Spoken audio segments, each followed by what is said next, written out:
La 6e période de l'histoire de l'Église est celle de Philadelphie, qui est la période missionnaire. Lorsque l'Évangile commença à se répandre dans le monde, Apocalypse 3:7, durant 1000 ans, il n'eut point de fardeau pour les autres, aucun souci pour les perdus. Wesley fut persécuté parce qu'il annonçait l'Évangile en plein air.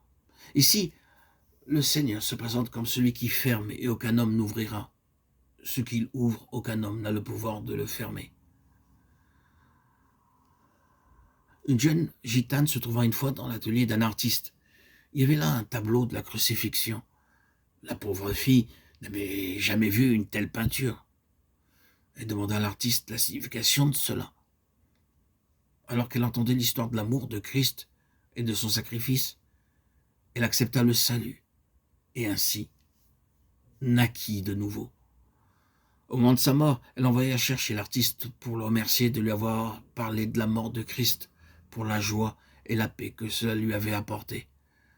L'artiste savait qu'il n'avait pas accepté pour lui-même le salut dont il lui avait parlé.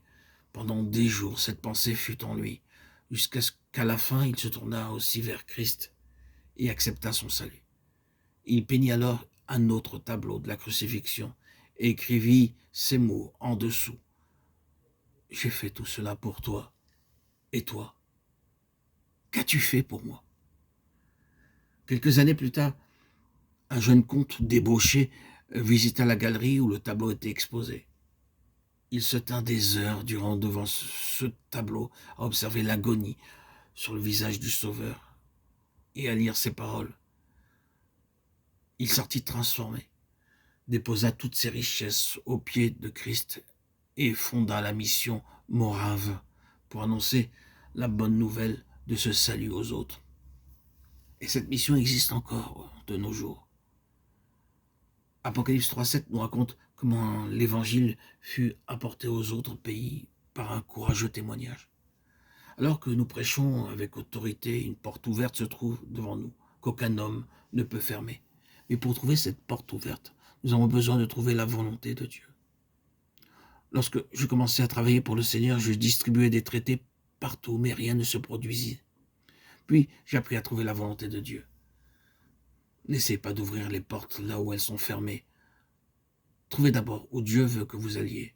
Ne vous laissez pas influencer par le temps. Un jour, alors que je prêchais sous la pluie, des âmes naquirent de nouveau. Les chrétiens de nom vous tourneront en ridicule, mais plus tard ils reconnaîtront que Dieu est avec vous. Ainsi témoigne frère Baxing. Apocalypse 3:10 nous dit que l'ennemi sera très actif dans les temps qui viennent, mais la persévérance et l'endurance aideront à vaincre. Matthieu 24:13. Au verset 11, le Seigneur annonce qu'il nous a donné la fraction du pain semaine après semaine pour préparer nos cœurs à sa seconde venue.